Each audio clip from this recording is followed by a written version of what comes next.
لوگوں نے دیکھا کہ کچھ دیر کے بعد ان کا چہرے کا رنگ بدلتا ہے، اس میں تغیر آتا ہے، چینج آتا ہے۔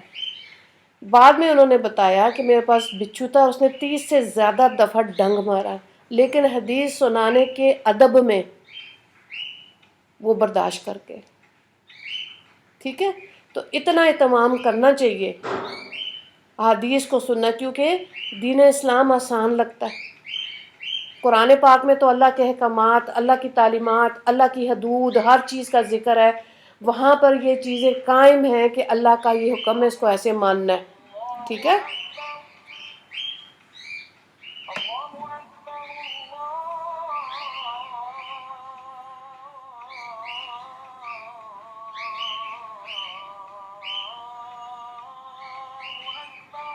تو اب یہ ہے کہ حدیث پاک جب پڑھتے ہیں نا تو وہ آسان کیوں لگتا ہے دین اسلام، زندگی کیوں آسان لگتی ہے؟ اس لیے کہ وہ ساری تعلیمات پر آپ صلی اللہ علیہ وآلہ وسلم نے عمل کیا، صحابہ کرام نے سنا، حدیث مرتب ہو گئی، ٹھیک ہے۔ اسی طرح سنتیں، سیرت کی زندگی کو پڑھیں، بہت بہت بہت مسلمانوں کے ساتھ ساتھ کفار نے بھی سیرت مصطفیٰ صلی اللہ علیہ وآلہ وسلم پہ قلم اٹھایا اور اپنی محبت کا اظہار کیا، اور لوگوں نے پھر ان کتابوں کو ٹرانسلیٹ کیا اردو میں، آج بھی بہت سے ملکوں میں پڑھی جاتی ہیں۔ تو یہاں یہ جو بات ہو رہی ہے نا عورت، تو ایک دیکھیں عورت اگر نیک ہو گئی نا تو پورا کنبے پہ فرق پڑتا ہے، کنبے کا مطلب پورا خاندان، اور اگر عورت بگڑ گئی تب بھی پورے خاندان پہ فرق پڑ جاتا ہے۔ تو اس لیے عورت کو دنیا کی تعلیم، دین کی تعلیم دینا بے حد ضروری ہے۔ معراج پہ جب آپ صلی اللہ علیہ وآلہ وسلم واپس آ رہے تھے نا، سنن نبی داؤد کی حدیث پاک ہے، مفہوم یہ ہے کہ جب آپ صلی اللہ علیہ وآلہ وسلم کو جہنم دکھائی گئی تو اس میں اس امت کی مسلمان عورتوں کو جو عذاب دیا جا رہا تھا، تو آنسو نکل آئے آپ صلی اللہ علیہ وآلہ وسلم کے کہ میری امت کی عورتیں، ٹھیک ہے۔ تو اب وہ عورتیں جن کے سارے ننگے ہوتے ہیں، یہ بالوں کو کٹھا کر کے نا ان کی سر کے اوپر پونی ٹیل باندھ کے تو جہنم کے اوپر لٹکائی جائیں گی۔ وہ عورتیں جن کے سینے ننگے ہوتے ہیں، دوسرے مرد دیکھتے ہیں تو ایک سینے سے سلاخ گزار کے دوسرے سینے سے پستان سے نکال دی جائے گی۔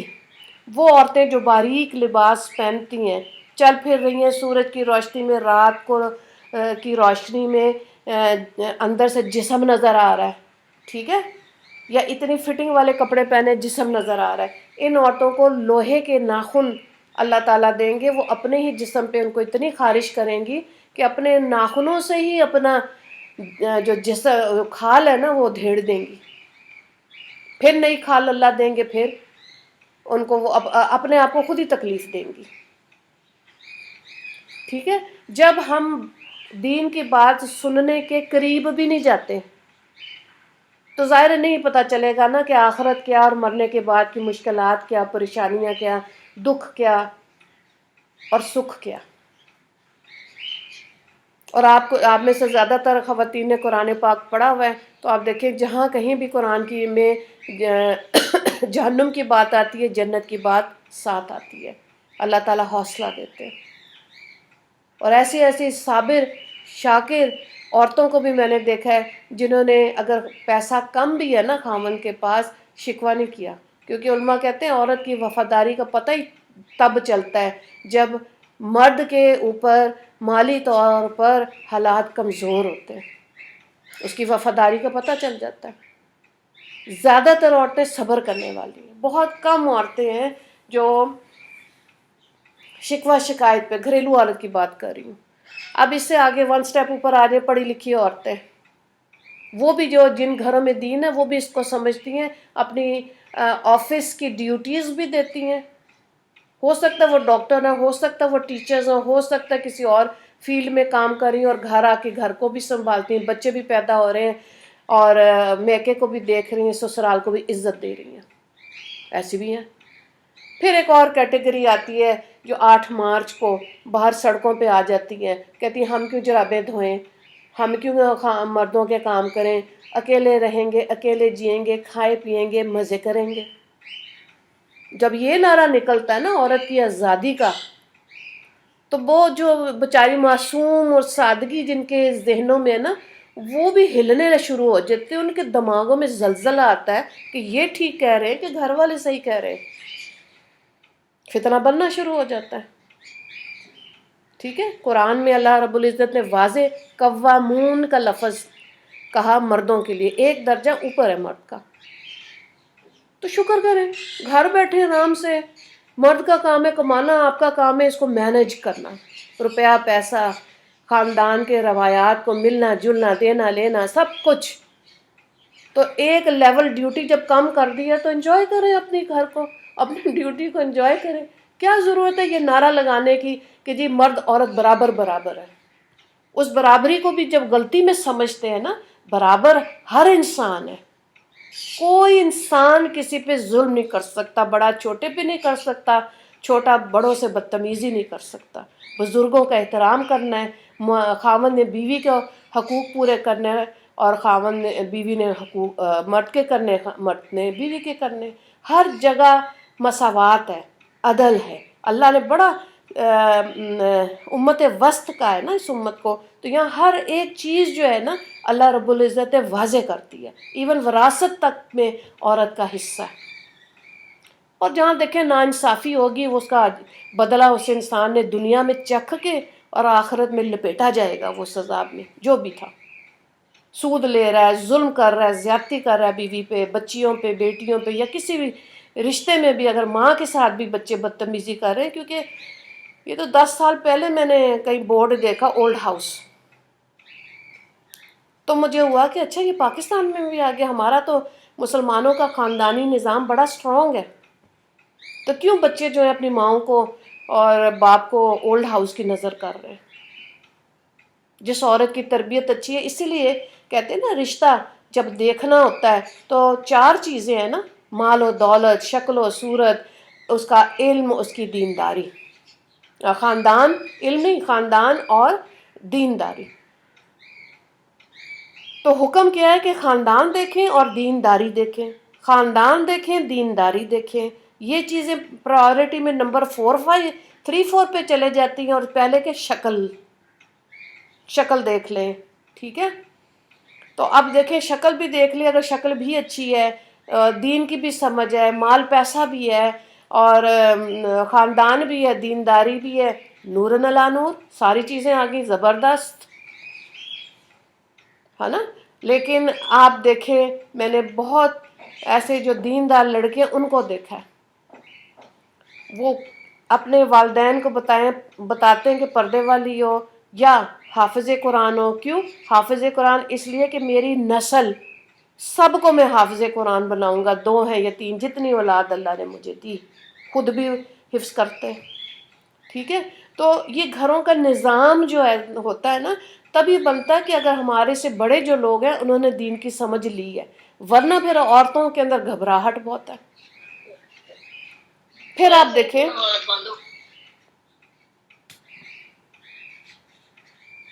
کیا کہہ رہی ہیں. ہاں جی ماریے، کیا بات ہو گئی، روکا کیوں ہے مجھے؟ آواز آ رہی ہے میری؟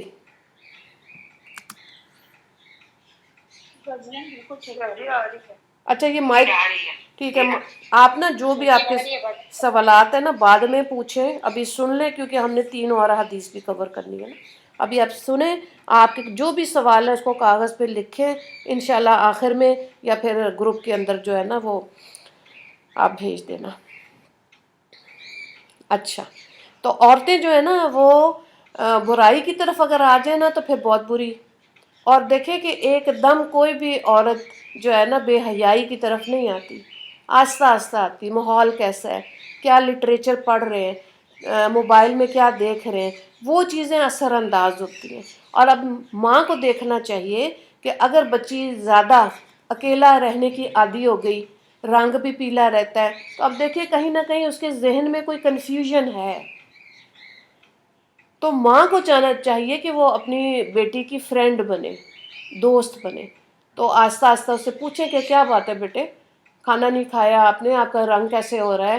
اس کا موبائل چیک کریں، اس کا یونیورسٹی کالج کا بیگ چیک کریں، تو آہستہ آہستہ اندازہ ہو جائے گا. لڑکیوں کی سہیلیاں کون کون سی ہیں، ان کا اٹھنا بیٹھنا کیا ہے، باتوں باتوں میں پوچھ لیں تو اندازہ ہو جائے گا. جب آپ بیٹھیں گے نہیں اور ایک ڈنڈا ہی چلتا رہے گا، پڑھ لو بیٹھ جاؤ، کھا لو نمازیں پڑھ لو، ایسے نہیں بولنا ایسے نہیں کرنا، ایسے نہیں ہوتا. اب اتنا زیادہ تعلیم یافتہ بچیاں ہو گئیں، اتنا جب خرچہ کر لیا ان کے اوپر دنیا کی تعلیم میں، تو ان کے اندر کی نفسیات کو سمجھنے کے لیے ماں کو اپنی بیٹی کی سہیلی بننا پڑے گا، تبھی اس کی اصلاح ہو سکتی ہے نا. اتنی پرابلمز ہیں، میں یہاں کیا بتاؤں، وہ گھنٹہ لگ جائے گا. لیکن یہ کہ اپنی بچیوں کی بات سنیں، بھانجیوں بھتیجیوں کو گائیڈ کریں. آپ میں سے جنہوں نے حدیث پڑھی ہے، قرآن پڑھی، تھوڑی تھوڑی اچھی بات بتائیں، سنتوں کا بتائیں. جب اکٹھے ہوتے ہیں دعوت ہوتی ہے تو بتائیں سیدھے ہاتھ سے کھانا ہے، کھانا ختم پلیٹ میں مکمل کریں، اجر و ثواب ہے. ایسی سنتوں کو ڈھونڈ ڈھونڈ کے آپس میں باتیں کیا کریں، ٹھیک ہے، یعنی کہ دوسرے تک بات پہنچ جائے. تو ورنہ یہ ہے کہ جو فتنے بن رہے ہیں دنیا میں، ایک ہی آفس میں اگر مرد عورتیں کام کر رہے ہیں اور عورتوں نے اپنے لباس کا، اپنے سینے کا، اپنے سر کے بالوں کا خیال نہیں رکھا، تو مرد آپ یقین کریں مرد رو رہے ہوتے ہیں بعض دفعہ، اور اتنے پریشان ہوتے ہیں، وہ کہتے ہیں ہمارے اپنا ایمان بچانا مشکل ہے. یہ کیسی عورتیں دفتروں میں آ جاتی ہیں، ٹخنوں سے اوپر تک تو شلواریں ہوتی ہیں. یہ تو اللہ کا کرم ہے کہ اب قمیضیں لمبی ہوگی تو چلو کچھ چھپ جاتا ہوگا. اور یہ بھی حدیث پاک ہے کہ جس مرد کے ٹخنے ننگے نہیں ہوں گے، جس عورتوں کے ٹخنے ننگے ہوں گے، قبر کے اندر دونوں کے اس سچویشن میں جس طرح وہ دنیا میں رہے سانپ لپیٹے جائیں گے. تو مت پہنے ٹراؤزر چھوٹے چھوٹے، ٹائٹ پہنتی ہیں. وہ ٹائٹ تو کمرے کے اندر کا لباس ہے، جو ٹائٹس پہن کے ٹانگوں کے خد و خال نظر آ رہے ہوتے، بازاروں میں پھر رہی ہوتی ہیں. تو کتنا مشکل ہے مرد کے لیے نا. نہ تکلیف دیں مردوں کو، اپنی قبر نہ خراب کریں. بہرحال اس پہ بہت زیادہ بات ہو سکتی ہے. فتنوں کا دور شروع ہو چکا ہے، اور جو دل سے مانے گا وہ ہے. اور دوسری بات میں نے دیکھا جب عورتیں زیادہ پارلر جاتی ہیں نا، ان کو کوئی نہ دیکھے تب بھی ان کو بہت برا لگتا ہے. اور سنن نبی داؤد کی ہی حدیث پاک ہے جس میں لکھا ہوا ہے کہ مائل کرنے والی عورتیں جہنم میں جائیں گی، جن کی سزائیں ابھی میں نے آپ کو شروع میں بتائی ہیں. بالوں کو جھٹکے دیتی ہیں، اپنی اداؤں سے ایسے اٹریکٹ کرتی ہیں، ہائی ہیل پہن لیں گی، ٹک ٹک ٹک ٹک کرتی ہوئی جائیں گی کہ مرد متوجہ ہو. ٹھیک ہے، یہ سب گناہ ہے، سب گناہ ہے. اگلی حدیث پاک کو دیکھیں. الطائم الشاکر کالصائم الصابر، یعنی کھانا کھا کر اللہ کا شکر ادا کرنے والا صابر روزے دار کی طرح. ٹھیک ہے، تو اچھا اس کو دیکھیں، یعنی کہ کیا چیز ہے، کھانا کھانا، اللہ کا شکر ادا کرنا، اور صابر روزے دار کی بات ہو رہی ہے. تین چیزیں آ رہی ہیں اس حدیث پاک میں نا. اب جب دیکھیں، جب ہم کھانا کھاتے ہیں بسم اللہ پڑھنا چاہیے، اور اگر بھول گئے ہیں تو درمیان میں یاد آیا تو پھر آپ نے پڑھنا بسم اللہ وعلی برکت اللہ، یہ پڑھنا ہے. کھانا ختم ہو جائے گا تو الحمدللہ کہنا ہے. تو یہاں کمپیریزن آیا کہ جس نے کھانا کھایا ہے. دیکھیں روزہ جو ہے نا، اس کے لیے کیا ہے کہ اس کا اجر و ثواب بہت زیادہ ہے. یہاں تک کہ اللہ رب العزت نے فرمایا کہ جو روزہ میرے لیے ہے اور میں ہی اس کا اجر دوں گا.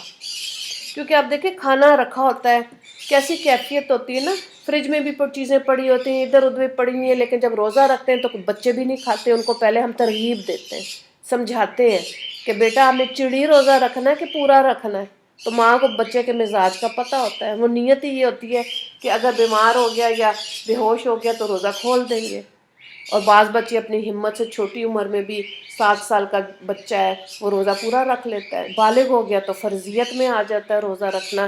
اب اس میں امیر ہے یا غریب ہے، جسم کی عبادت جو ہے نا وہ فرض ہے، نماز اور روزہ ایمان لانے کے بعد، توحید کے بعد، یہ دو چیزیں سب پر فرض ہے۔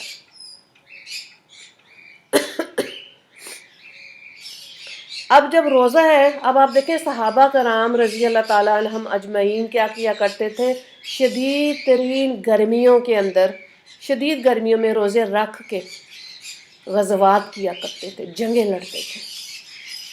کیا لیول ہوگا نا، ادھر تو تھوڑا سا ٹیمپریچر 40 ہو گیا، سارا دن اس کو بھی فون کا موسم کا ٹیمپریچر دیکھیں، ہاں رات کو ہی میں نے دیکھا تھا 40 تک چلا جائے گا۔ تو سارے موسم اللہ کے ہیں، اس میں رہنا سیکھے۔ ہمارے بڑوں نے بھی ایسے شدید ترین گرمیوں میں حج کیے ہوئے، چھالے پڑ جاتے تھے پاؤں میں، ٹھیک ہے۔ تو حج جو ہے نا، صابر روزے دار کے تشبیہ جو دی گئی ہے حدیث پاک میں، یہ ان کے لیے جنہوں نے کھانا کھانے سے پہلے بسم اللہ پڑھا تھا اور کھانے کے بعد الحمدللہ پڑھا تھا۔ یہ تھوڑی ہے کہ جو مرضی آپ کھا لیں، نہ بسم اللہ پڑھی نہ الحمدللہ کیا اور صابر روزے دار کے برابر کا ثواب مل جائے، ٹھیک ہے۔ تو الفاظ پہ غور کرتے ہوئے اس کا مفہوم جو ہے نا اس کو سمجھنا ہے۔ طعام کیا ہوتا ہے؟ کھانا پینا۔ شاکر کا مطلب ہوتا ہے صبر شکر، ٹھیک ہے۔ صائم کا مطلب ہوتا ہے روزہ۔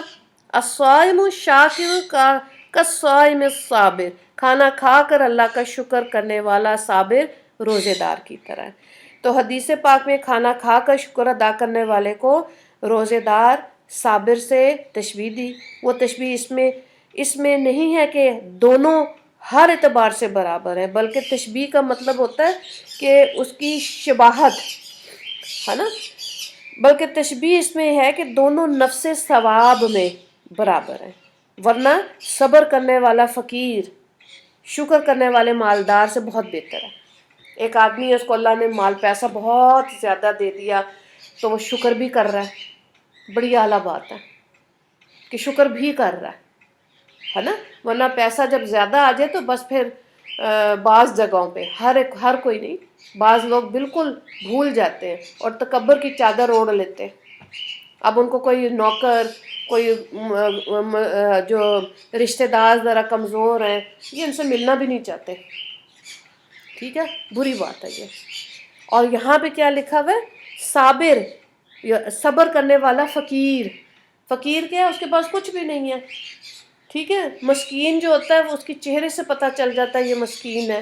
تو بہرحال صبر جو ہے نا، یہ بھی حدیث پاک ہے کہ نبی کریم صلی اللہ علیہ وآلہ وسلم اپنی امت کے غرباء میں کھڑے ہوں گے آخرت میں، حشر کے میدان میں، غریبوں کے ساتھ، ٹھیک ہے۔ تو کبھی کبھی ایسے لوگوں کے ساتھ اٹھنا بیٹھنا چاہیے، ان کے ساتھ بیٹھ کے کھانا کھائیں، ان کی گرمی کو محسوس کریں، ان کی مال کی کمی کو محسوس کرنا چاہیے، کیونکہ یہ وہ لوگ ہیں جو ہمارے نبی کے ساتھی ہوں گے، ٹھیک ہے۔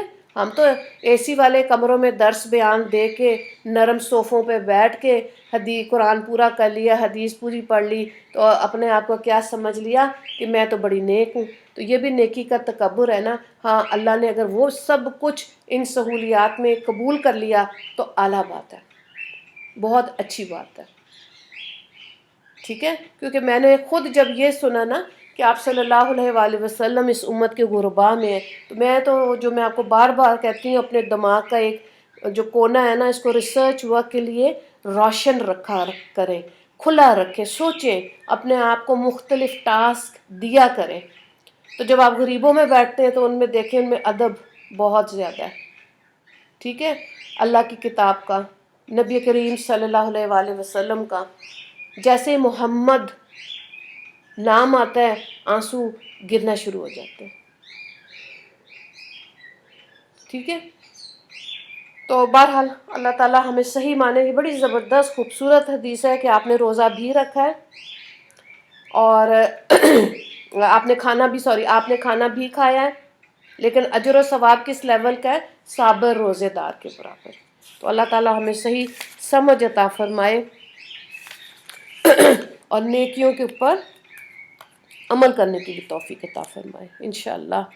انشاءاللہ، آمین۔ تیسری حدیث کو دیکھیں۔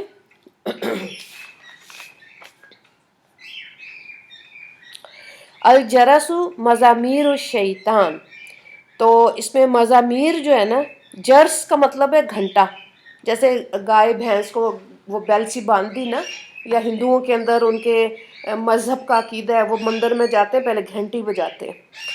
مزامیر کا مطلب ہے بانسری، تو ترجمہ کیا ہوا؟ گھنٹا و شیطان کی بانسری ہے۔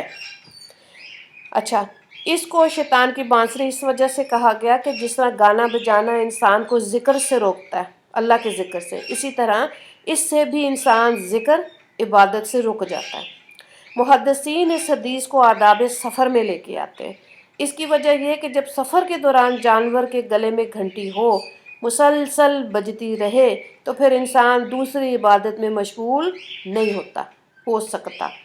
تو امام شافعی رحمہ اللہ فرماتے ہیں کہ یہ کافروں کی ایجاد ہے، اس کو اس لیے ایجاد کیا گیا کہ یغشل المسلمین عن کتاب اللہ والصلاۃ، کہ مسلمان اس میں مشغول ہو جائے، یہ گھنٹے میں گانے بجانے میں، اور قرآن اور نماز سے غافل ہو جائے۔ کیا سوچ ہے نا۔ تو اب آپ دیکھ لیں، آپ نے سنا ہوگا کئی لوگ کہتے ہیں کہ جی موسیقی روح کی غذا ہے۔ جنہوں نے قرآن نہیں سنا ان کو ہی لگتا ہوگا کہ موسیقی روح کی غذا ہے، یا جو گانے سنتے تھے جب انہوں نے قرآن پڑھا سنا تو پھر ان کو احساس ہوا کہ وہ تو کتنی خوفناک چیز ہے موسیقی جو ہے، کیونکہ ایک اور حدیث پاک ہے، الغناء ینبت النفاق، گانا اگاتا ہے نفاق، فی القلب، دل میں، کما، جیسے کہ ینبت الماء زرعا، پانی کھیتی کو اگاتا ہے۔ اب دیکھیں یہ ایک اور حدیث ہے اور سخت حدیث ہے، مطلب یہ کہ انسان کے دل میں نفاق اگاتا ہے گانا۔ تو گانا جو ہے، گانا بجانا، نفاق کیا ہوتا ہے؟ منافقت، اور منافق لوگوں کے لیے ہی جہنم میں سب سے نچلا درجہ ہوگا۔ سب سے اوپر جہنم میں اس امت کے گنہگار لوگ ہوں گے، اپنی سزا کاٹنے کے بعد ایک نہر سے غسل کرنے کے بعد آخر کار جنت میں چلے جائیں گے۔ اس کے بعد عیسائی ہیں، یہودی ہیں، موجوسی ہیں، اور اس طرح سے 7 درجے ہیں جہنم کے، اور جو سب سے نیچے والا درجہ ہے نا، لوئسٹ لیول آف جہنم، یہ منافقین کے لیے، جن کی زبان کچھ اور کہتی ہے، دلوں میں کچھ اور ہوتا ہے، منافقت ہوتی ہے۔ ٹھیک ہے، تو گانا زیادہ سنیں گے دل میں نفاق اگ جائے گا، اگے گا، بنے گا۔ اللہ معاف کرے، ابھی تو پہلے جتنی منافقت ہے اسی سے انسان توبہ طائب ہو رہا ہوتا ہے۔ ٹھیک ہے، تو اب گانا بھی سنے گا تو پھر، لیکن جو لوگ سمجھتے ہیں دین کی بات کو، قرآن کی آیات کو، وہ اپنے آپ کو فضول گانا بجانا، مہندی، ڈھولکیاں، اور پتہ نہیں کیا، وہ برائیڈل شاور تو فلانا ناچ گانا، ڈانسنگ فلور، ساری چیزیں میں نے سیکھی ہیں بچوں سے، کیونکہ سننے والے لڑکیاں بعض پڑھی لکھی ہوتی ہیں، وہ کہتی ہیں اچھا آنٹی کو یہ بھی پتہ ہے۔ ہاں جی پتر پتہ ہے۔ تو اب اس میں کیا خرافات ہو رہی ہوتی ہے، اب دیکھیں پیسہ کس طرح ضائع ہو رہا ہے نا۔ تو وہ کام جو اللہ نے منع کیا ہے، نکاح ہو رہا ہے، شادی ہو رہی ہے، اور اللہ کو ناراض کر کے دلہن کو سسرال بھیج رہے ہیں 3 گھنٹے میں، مجھے تو یہ نہیں سمجھ آتی کہ اتنی جرت کہ 3 گھنٹے کے لیے ہال ملتا ہے، اسی میں اللہ کو ناراض کر دیتے ہیں۔ تصویریں دیکھیں کس طرح کھنچ رہی ہوتی ہیں، اور آپ یہ دل میں امید کیا رکھیں گے، بہت اچھی ہم نے شادی کی ہے، ساری ریکوائرمنٹس ہم نے پوری کی ہیں، تو بس بچی بہت خوشحال زندگی گزارے گی۔ اور بعض دفعہ کیا ہوتا ہے، لڑکے جو لڑکا ہوتا ہے اس کی ماں کہہ رہی ہوتی ہے کہ میں نے قرآن پڑھا ہوا ہے، تو اب ہم بارات لے کے نہیں آئیں گے کیونکہ بارات کا کانسیپٹ نہیں ہے۔ لڑکی والے کہہ رہے ہوتے ہیں نہیں جی نہیں بارات لے کر آئے، نہیں جی نہیں، اتنا تو ہوتا ہی نا، ہمارے رشتہ دار ناراض ہو جائیں گے۔ اب یہ ظاہری چیزیں، اللہ ناراض ہو جائے گا تو کیا بچی خوشحال زندگی گزار سکے گی؟ کیا خیال ہے؟ لیکن لوگوں کے خوف کے اندر پیسہ بھی ضائع اور اللہ کو بھی ناراض کر لیا، اتنی جرت آ جاتی ہے 3 گھنٹے کے اندر۔ ٹھیک ہے، جیسے جیسے سمجھ آ گئی ہے. میں تو نہیں اب جاتی ہوں براتوں پہ جب ہے ہی نہیں. کوئی مرد مر گیا، جب آپ زندہ ہیں تو شرعی پردہ کر رہے ہیں، تو آپ مرے ہوئے پہ کیوں جائیں؟ گھر بیٹھ کے 2 نفل پڑھ کے سالے ثواب کر لیں. اور مسجدوں میں نکاح کریں سادگی سے، گھروں سے بچیوں کو رخصت کریں، اور مسجد میں وہ ولیمہ کریں. جن کے بیٹے ہیں وہ ذرا حوصلہ کریں، اور بچی والوں کو بھی کہیں کہ جی ہمیں نہیں چاہیے کچھ، پڑھی لکھی بچی آپ نے دے دی، نماز کی پابند ہے، بہت ہے. آگے نسلیں جو پیدا ہوں گی وہ دین کی سمجھ رکھتی ہوں گی. اتنا ضروری ہوتا ہے. پھر آپ دیکھیں کہ یہ مثال جو دی، تشبیہ دی ہے نا، گانا دل میں نفاق اگاتا ہے جیسے پانی کھیتی کو اگاتا ہے. تو اب دیکھیں کوئی پنیری لگائی ہے، اس کے لیے اچھی کھاد، سن لائٹ، پانی کتنا ضروری ہے، پودا نشو و نما پاتا ہے. اسی طرح گانا جب سننے کا عادی ہو جائے گا، کانوں میں وہ لگائے ہوئے ہوتے ہیں ہیڈ فونز، تو شروع میں تو آج سے کوئی آپ کہہ لیں 15 سال پہلے تو مجھے سمجھ ہی نہیں آتی تھی. کوئی پاس سے بچہ ایسے گزر جاتا تھا، میں نے کہا کیا کہا بیٹے؟ کہتے کیا ہوا ہے آپ کو؟ میں نے کہا آپ باتیں کر رہے ہو. کہتے ہاں تو میں فون پہ باتیں سن رہا ہوں، کر رہا ہوں. میں کہا تو سمجھ گئے صرف اس میں بات بھی کر سکتے ہیں، گانے بھی سن سکتے ہیں، مرضی ہے آپ کی کئی تلاوت بھی سن لیتے ہیں. ٹھیک ہے، یہ تو انسان نے اب خود ڈیسائیڈ کرنا ہے. تو یہ گانے کے لیے بھی دیکھیں، جیسے جنید جمشید اپنی جو کیسے تبلیغ کی طرف آئے، خود کہتے ہیں نا کہ میں نے ایک رات اپنے گانے کی بیک ٹریکنگ کر رہا تھا، ایسی آوازیں آئیں کہ وہ ایک کالی بلی آئی کھڑکی کے اوپر، عجیب سی ہوائیں چلی، میں خود ہی ڈر گیا. تو ہر گانے کی تو بیک ٹریکنگ نہیں ہوتی، لیکن جن کی ہے اس کے اندر جو بھی اس میں چیز ڈالی ہوتی ہے، گانا مشہور ہوتا ہے تو اس کا اثر دل پر بھی آتا ہے. ٹھیک ہے، تو اس لیے یہ وہ چیزیں ہیں جس سے دجال کے لیے آتا ہے. حدیث پاک کا مفہوم ہے کہ جو لوگ گانا زیادہ سنتے ہیں، وہ لوگ وہ عورتیں جو دین کی سمجھ لینا نہیں چاہتی اور دنیا دار ہوتی ہیں، یہ آٹومیٹکلی خود ہی سے دجال کے قافلے کے اندر شامل ہوتے جائیں گے. گانا زیادہ سننے والے اور وہ عورتیں جو دنیا کو پسند کرتی ہیں اور اپنے اپنے نعرے بنا لیے ہیں اب یہ. تو اب ظاہر ہے جادو ٹونا دیکھیں، یہ بھی حدیث پاک کے قرب قیامت میں جادو زیادہ ہو جائے گا اور اس کو چمکانے والی عورتیں ہوں گی. کسی پہ بھی غصہ آتا ہے، پیر صاحب سے کھٹ کر کے پیسہ بھی خرچ کریں گی، تعویذ بھی لے، مر جائے کسی طرح. تو اس لیے آئے تھے دنیا میں، اس کو بھی مار دو، اس کو بھی مار دو، اس سے بھی نفرت کرو، اس کو بھی تعویذ ڈال دو، تو کیا ہوگا؟ ہر چیز لوٹتی ہے، واپس آتی ہے. برائی بھی واپس اپنی جان پہ آئے گی، جادو بھی اپنی جان پہ واپس آتا ہے. حسد کر رہے ہیں تب تو ہم خود جل سڑ رہے ہیں، جس سے حسد کرتے ہیں اس کو تو پتہ ہی نہیں ہوتا. تو کون تکلیف میں زیادہ ہے؟ ہم خود، اگر ہم غلط ہیں تو. اسی طرح سے جو بھی رائی کے دانے کے برابر بھی اگر برائی ہے کی ہے کسی کے ساتھ، وہ دنیا میں سہ کے جانی ہے. ٹھیک ہے نا، آخرت کا معاملہ علیحدہ ہے. کوشش کیا ہونی چاہیے کہ یا اللہ میری ذات سے کسی کو تکلیف نہ ہو، اللہ مجھے اپنی مخلوق میں خیر بنا دے. ٹھیک ہے، سب کے لیے اچھا سوچے. تبھی تو نبی کریم صلی اللہ علیہ وآلہ وسلم کو رحمت للعالمین کہا ہے نا. ایک آیت کا شان نزول یہ ہے کہ آپ صلی اللہ علیہ وآلہ وسلم نے کفار کے لیے بددعا کی جنہوں نے تکلیف دی تھی مسلمانوں کو. تو اللہ نے وہ آیت نازل کر لی ہے، مجھے صورت اور آیت یاد نہیں آ رہی اس وقت. تو اللہ نے کہا ہم نے آپ کو رحمت للعالمین بنا کے بھیجا ہے، آپ بددعا نہ کریں، آپ دعا کریں، اللہ ان کو ہدایت دے دے گا. تو امت مسلمہ کا بھی یہی کام ہے کہ جن سے آپ کو پیار ہے ان کے لیے تو دعا کر ہی رہے ہیں، جن سے نفرت ہے شدید ترین ان کے لیے بھی دعا کریں. یہ ہے کام اس امت کا اس دنیا میں. اپنے لیے تھوڑی جی لیں گے، اپنے لیے کھا پی لیں، جی لیں، پیسہ جمع کر لو، کچھ بھی. اصل چیز تو وہی ہے جو خیر، جو مال پیسہ خرچ کیا، جو اچھے جملے دوسرے کو کے لیے بولیں، جو دعائیں دوسرے کے لیے دیں، یہ سارا ذخیرہ ہو رہا ہے اگلے جہان کے لیے، جس کا فائدہ ہمیں خود ملے گا. یہی باتیں، ایسی باتیں اپنی بہو بیٹیوں سے کرنی چاہیے، بیٹوں دامادوں سے خرچ کرنی چاہیے کہ اپنا مال پیسہ جو ہے نا اس کو خرچ کریں، زیادہ ہو جائے گا، علم کو حاصل کریں، پھر بانٹیں لوگوں میں، اللہ حکمت اور عافیت عطا فرمائے گا۔ کتنی اعلیٰ بات ہے نا، یہ چیزیں سمجھنے کو دل نہیں چاہتا تو شارٹ کٹ کر کے دوسرے کو نقصان پہنچانے کے لیے آگے بڑھ جاتے ہیں، تو یہ غلط بات ہوگی، بالکل غلط۔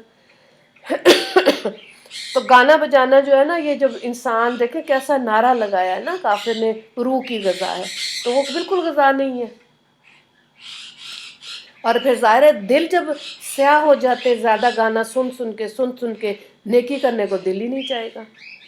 تو ہمارے ارد گرد آپ دیکھ لیں، میوزک کانسرٹس ہو رہے ہیں، اتنے مہنگی مہنگی ٹکٹیں ہیں، سب ان کو جو ہے نا یہ ایلومیناٹی اور فری میسنز میں اور یہودی ہیں، یہ سب پیسہ لگاتے ہیں فلم انڈسٹری والے لوگوں پہ، گانے والے لوگوں پہ، ٹھیک ہے، والیوم 1 سیزن 1 سیزن 2 ادھر بھی آ رہے ہوتے ہیں، پاگل ہو جاتے ہیں لوگ۔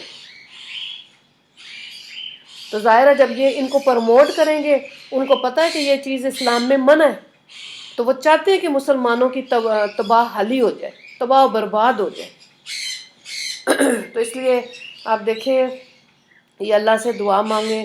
اور دوسری طرف آپ دیکھیں، ایک اللہ کا بندہ ہے قاری عبد الباسط، سورہ رحمان ان کی آواز میں لوگ سنتے ہیں، اللہ ان کے دلوں کو سکون دے دیتا ہے۔ قرآن کی آیتیں ہیں نا، اس کی کوئی نیکی ایسی تھی کہ اللہ نے اس کی آواز کو قرآن کے ساتھ جب اس نے ملائی، لوگوں نے سنی، تو اللہ نے اس کو شفا میں بدل دیا۔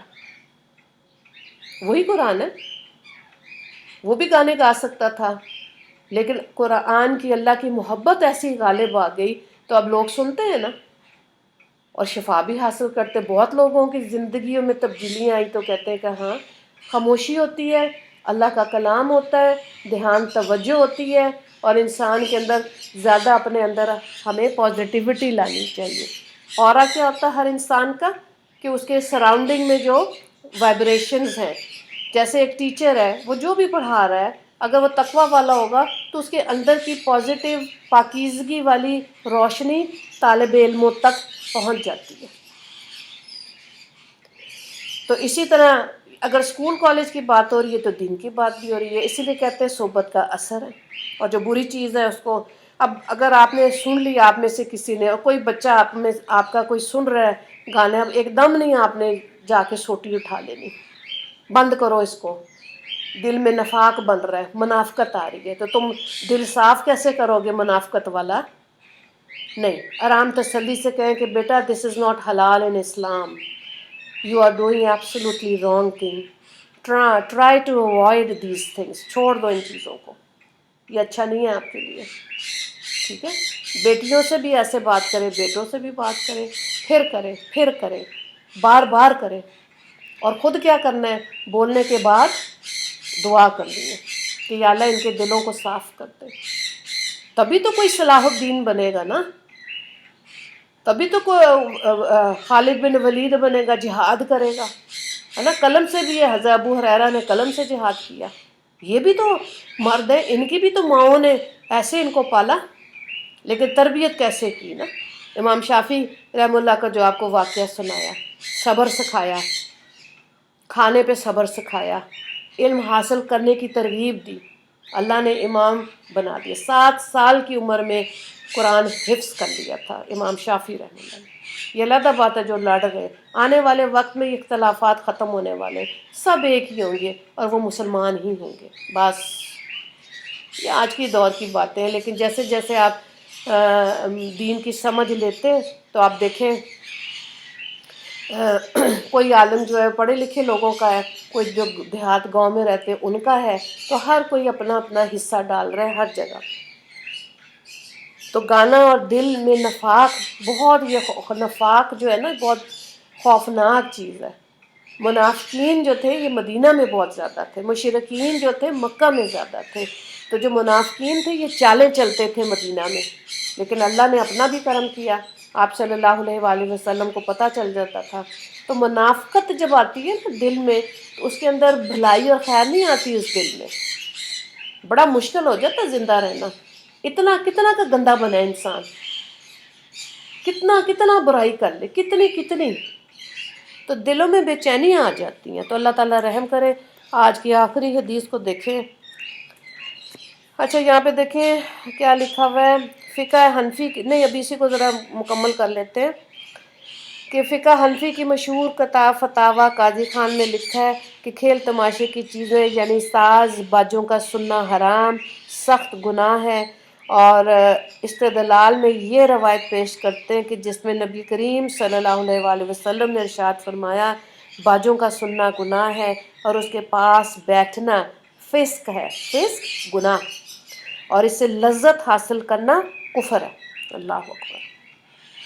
کدھر جائیں اب. آج امت کی پستی میں جانے کے اسباب میں سے ایک سبب یہ بھی ہے کہ امت تلاوت و ذکر کو چھوڑ کر گانے بجانے میں مشغول ہو گئی.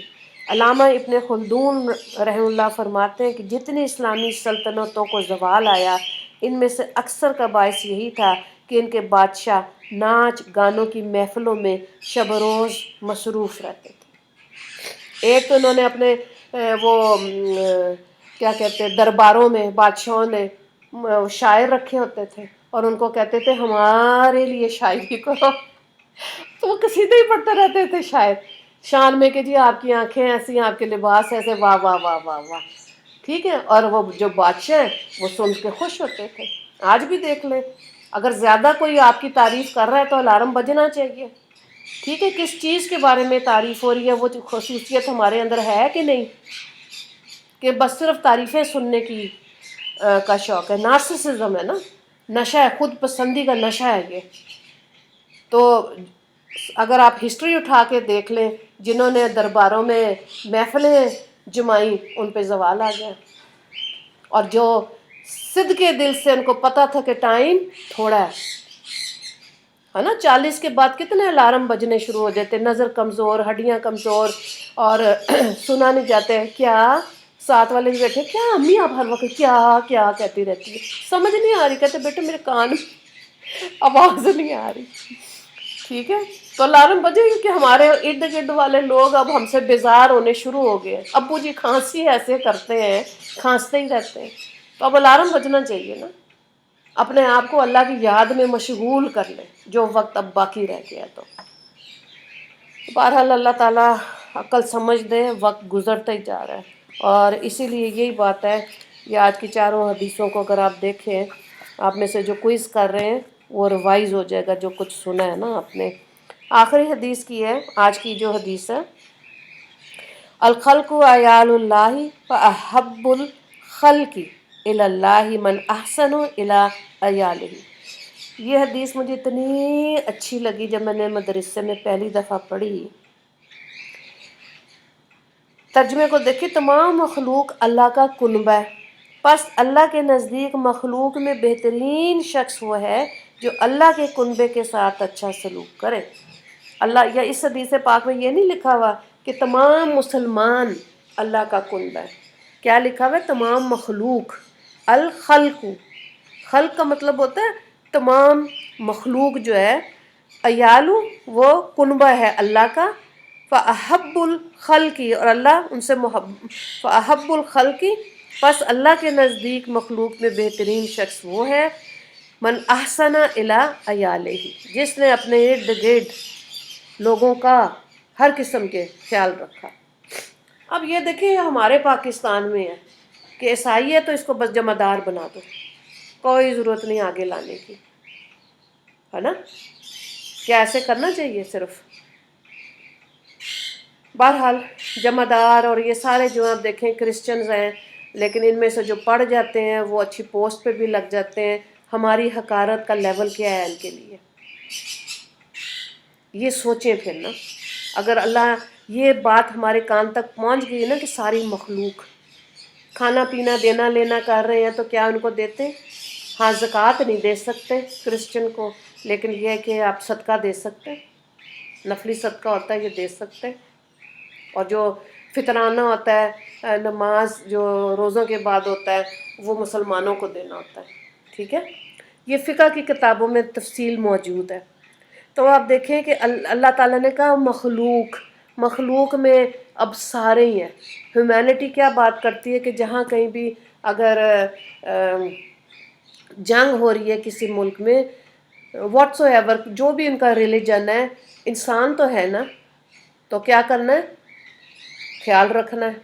ٹھیک ہے، مریض ہیں ہاسپٹلس میں، اب آپ دیکھیں کرسچن بھی مریض ہوتا ہے، تو مسلمان ڈاکٹر اگر صرف اپنی تنخواہ کے لیے کر رہا ہے تو وہ ٹھیک ہے، وہ بھی صحیح ہے، لیکن یہ کہ اگر نیت ہے کہ یہ اللہ کی مخلوق ہے، میں نے اس کو بھی صحیح طرح سے اٹینڈ کرنا ہے، تو اجر و ثواب کا لیول کتنا اونچا چلا جائے گا. اللہ اپنا ولی بنا لیتا ہے، کیونکہ خدمت ہو رہی ہے نا انسانیت کی. اور کتنا پریشر ہے ڈاکٹرز کے اوپر، ہسپتال بھرے ہوئے، تو نیت کے اوپر ہی ہے نا ساری بات. تو کوشش کیا کرنی ہے کہ اللہ کی مخلوق کا خیال رکھنا ہے. ہاں یہ بات صحیح ہے کہ اللہ نے قرآن میں بار بار کہا ہے کہ یہودی اور نصارہ عیسائی جو ہے وہ مسلمانوں کے دوست نہیں ہو سکتے کبھی بھی. وہ دھوکہ ضرور دیں گے مسلمانوں کو، اور مسلمان انہی کی جھولیوں میں جا کے گر رہے. پاکستان چھوڑ کے دوسرے ملک میں، کافروں کے ملک میں چلے جائیں، ادھر چلے. کیوں بھائی؟ جہاد کرنا ضروری ہے نا، رکے. اتنی قربانیاں دیں. آپ کو پتہ ہے پاکستان کیسے بنا؟ تو جب رات آ گئی نا، دن ضرور آئے گا. مشکل آئی ہے، آسانی ضرور آئے گی. یہ گمان اللہ سے پکا رکھے، پکا. تو اللہ تعالیٰ نواز دیتے ہیں، کیونکہ اللہ تعالیٰ، یہ بھی حدیث قدسی ہے کہ اللہ رب العزت نے کہا جو گمان تم مجھ سے رکھتے ہو میں وہی معاملہ تمہارے ساتھ کروں گا. اور اگلے کچھ سالوں میں جو پاکستان کا عروج ہے نا، انشاءاللہ ساری دنیا دیکھے گی. تو کوشش کیا کرنی ہے یہ والی حدیث پاک سننے کے بعد کہ جو ہمارے پاس اگر کئیوں نے پیٹس رکھے ہوتے ہیں ان کا خیال رکھیں، ان کے دانے پانی کا، ان کے یوٹینسلز جو ہوتے ہیں، طوطے پنجریوں میں رکھے ہوئے ہیں، بلیاں رکھی ہیں، صاف رکھیں، ٹائم پہ ان کو کھانا دیں. سب اللہ کی مخلوق ہے، جو زندہ ہے ان کا بھی احساس کریں. جو نوکر ہے، آپ نے آ کے بیل بجائی ہے گاڑی کی، ٹھیک ہے، آ کے گاڑی کھڑی ہوئی لدی ہوئی سبزیوں سے پھل سے، نوکر کون اٹھا رہا ہے؟ نوکر اٹھا رہا ہے، کوک اٹھا رہا ہے. تو کیا ان کا نہیں دل کرتا ہوگا؟ تو پھر آپ دیکھیں کہ انصاف کا لیول کیا ہے. کیا ان کو اسی طرح کا دیتے؟ ٹھیک ہے، وہ میری والدہ جب بناتی تھی نا پلاؤ، تو ہینڈل والی بوٹی اوپر رکھ کے دینی کام والے کا نا، اس لیے کہ دل خوش ہو. گرم گرم کھائیں، پرانا تو دے ہی رہے ہیں، تازہ بھی دیں. کبھی ویسے ہی بنا کے سارے ملازموں کو دے دیں یا گھر والوں کو، جو بھی ایک آدھی عورت کام کر رہی ہے. تو آج کے دور میں تو جتنی غربت ہے، جن کو اللہ نے کشائش دی ہے، 3-4 نوکر رکھے اور ان کی پوری ذمہ داری لیں. ٹھیک ہے، اور اللہ سے دعا مانگے. یہ کہیں نہیں لکھا ہوا کہ اگر آپ فقیر مسکین ہوں گے تو بہت اعلیٰ مسلمان ہیں. نہیں، پیسہ بھی رج کے مانگے اور اللہ کی مخلوق پہ رج کے خرچ کرے. سارا بینک بیلنس آخرت والا آپ کا بھر رہا ہے. اور جب نامہ اعمال کھولیں گے تو بینک بیلنس کا کیا حساب ہوگا نا اس وقت، نیکیوں کا. اصل میں جو نیکیاں دنیا میں کی ہوں گی، تو تیرتے ہوئے بجلی کی سی تیزی سے پل صراط پہ سے گزرتے ہوئے جنت کے اعلیٰ ترین مقام مل جائیں گے. خرچ کریں، خرچ علم کو بھی خرچ کریں، وقت کو بھی، مال پیسے کو بھی. وقت کو کیسے خرچ کرنا ہے؟ کوئی بیمار ہے، جائیں گاڑی موٹر سائیکل سٹارٹ کریں، چنچی پہ بیٹھیں، جا کے خیریت پوچھ کے آئیں. ٹھیک ہے، نہیں ہے تو موبائل پہ کریں، خیر خیریت پوچھیں کہ جی خیریت ہے، آپ کی طبیعت کیسی ہے. نہیں جا سکتے، بعض عورتیں ہوتی ہیں نہیں جا سکتی، تو آپ موبائل پہ پوچھ لیں خیریت. ٹھیک ہے، تو وقت کو سمجھیں. وقت بہت تیزی سے گزر رہا ہے. وقت جو ہے نا یہ برف کی سل ہے. سل دیکھیے برف کی، وہ برک سی ہوتی ہے بڑی سی نا، اسی سے جن کے پاس نہیں فریج ہوتا وہ جا کے وہاں سے توڑ کے گھروں میں لے کے جا رہے ہوتے ہیں، کولر میں پانی ٹھنڈا کر رہے ہوتے ہیں. لیکن یہ کہ شام تک وہ پگھل جاتی ہے، برف ختم ہو گئی. تو بس اسی طرح سے وقت برف کی سل ہے، ختم ہو جائے گا. کیا چیز آئے گی انسان کے حصے؟ یہ ہماری جو ہم ٹوٹی پھوٹی نیکیاں، جس پر اللہ کی رحمت سے ہی جائیں گے جنت میں. اور پھر درجہ کون سا ملے گا کوئی پتہ نہیں. کتنی اللہ نے قبول کی اور کتنی نمازیں ایسی ہیں جو کپڑے کو جیسے لپیٹ کے کسی کے منہ پہ مار دیتے ہیں، وہ نمازیں اللہ تعالیٰ واپس پھینک دیتا ہے، مجھے نہیں چاہیے۔ کیا ہم نے نماز کے لیے ایفرٹ کی؟ تجوید والی نماز سیکھی؟ نماز کے اندر عورتیں کہہ رہی ہوتی ہیں ہمارے بچے کیسے نماز پڑھیں گے، رب اجعلنی مقیم الصلاۃ ومن ذریتی، پڑھتے ہیں کہ نہیں نماز میں؟ مطلب سیکھیں کہ یا اللہ میری اولاد کو بھی نمازی بنانا، مانگ تو رہے ہیں۔ نابالغ بچہ بھی 7 سال کا جب عادت بنا رہے ہیں، اس کو آپ نماز سکھا رہے ہیں، تو اپنی اولاد کے لیے وہ دعا مانگ رہا ہے، دعا مانگ رہی ہے۔ اب مطلب سیکھیں، پھر آپ کو مزہ آئے۔ جو صورت کا آپ نے تفسیر کر لی ہے، تجوید کے ساتھ پڑھ لی ہے، اس کو اپنی نماز میں شامل کرتے جائیں کرتے جائیں کرتے جائیں، وہ نمازوں کا لیول خشوع اور خضوع والا ہوگا۔ اللہ تعالیٰ ہمیں صحیح معنی میں دین کی سمجھ عطا فرمائے، پہلی بات۔ پھر اللہ رب العزت ہمیں توفیق عطا فرمائے کہ ہم اس پہ عمل کر سکیں۔ سننے کے لیے تو بہت ہے، عمل جب کرنے کا انسان ارادہ کرتا ہے نا، فوراً شیطان وسوسہ ڈال دیتا ہے مت کرنا، ایسے بہانے سے کھاتا ہے کہ انسان مطمئن ہو جاتا ہے، ہاں ہاں یہ جو میرے ساتھ لگا ہوا یہ صحیح کہہ رہا ہے، آج نہیں اگلی دفعہ سنیں گے باجی جان کیا فرما رہی ہیں۔ قرآن کی کلاس میں جانا ہے، پھر دیکھیں گے کب پڑھنا ہے۔ ٹھیک ہے، کسی کی تیمارداری کرنی ہے رہنے دو، کیونکہ اپنے کمفرٹ زون میں سے نکلنے کی، کھسکنے کی عادت بھی نہیں ہے، کھسکتے بھی نہیں ہے، ادھر ہی بیٹھے رہتے ہیں، صوفے جو ہے ان میں کھڈے پڑ جاتے ہیں، بیڈ میں بھی میٹرس خراب ہو جاتے ہیں۔ بہرحال یہ زندگی مشقت کے لیے اللہ نے بنائی ہے، جو جسم مشقت کر رہے ہیں وہی اجر و ثواب پالیں گے، وہ گرمی سردی نہیں دیکھتے۔ میں اپنے ملازموں سے بہت سیکھتی ہوں، بہت سیکھتی ہوں، اللہ تعالیٰ ان کو اجر عظیم دے۔ جس طرح شدید ترین سردی میں کھڑے ہو کے گرم پراٹھے بنا کے دے رہے ہوتے ہیں، ٹھیک ہے، کس طرح اپنی ڈیوٹیاں آپ دیکھیں باہر بازاروں میں دکاندار کر رہے ہوتے ہیں شدید ترین گرمیوں میں۔ بعضوں کے پاس تو کولر لگے ہیں دکانوں میں، بعضوں کے پنکھے بغیر، اور بعض ویسے ہی بیٹھے ہوتے ہیں روزگار کے لیے، ہے نا۔ گاڑی پہ جائیں تو اب اسکوٹر پہ میں دیکھتی ہوں کہ اور اتنے بچے ہیں تو دعا نکلتی ہے اللہ ان کو بھی گاڑی دے دے۔ تو بہرحال یہ خود دیکھیں اپنا محاسبہ کہ کس کے لیے کیسی ہمدردی آتی ہے یا نہیں، صرف برائی کرنی ہی آتی ہے نا۔ پھر ہم اللہ کی مخلوق میں خیر نہیں بن رہے، وبال جان بن رہے۔ اللہ تعالیٰ رحم کرے۔ دعا کر لیتے ہیں، اللہم صلی علی سیدنا محمد وعلی آل سیدنا محمد وبارک وسلم، یا اول الاولین و یا آخر الآخرین و یا ذی القوۃ المتین و یا رحم المساکین و یا ارحم الراحمین۔ اللہ ربنا ظلمنا انفسنا وان لم تغفر لنا وترحمنا لنکونن من الخاسرین۔ ربنا هب لنا من ازواجنا وذریاتنا قرۃ اعین وجعلنا للمتقین اماما۔ اللہم اغفر للمسلمین والمسلمات والمؤمنین والمؤمنات رب ارحمہما کما ربیانی صغیرا۔ یا اللہ ہمارے تینوں حرم کی حفاظت فرمانا، یا اللہ علماء کرام کی حفاظت فرمانا جو دین کا کام کریں، دن رات کریں، انتھک محنتیں کریں۔ یا اللہ جس سے بھی کوئی غلطی ہو گئی اور اس نے توبہ کر لی، یا اللہ معاف کر دیجئے، میرے اللہ معاف کر دیجئے۔ یا اللہ اپنا خاص فضل و کرم کر دیجئے۔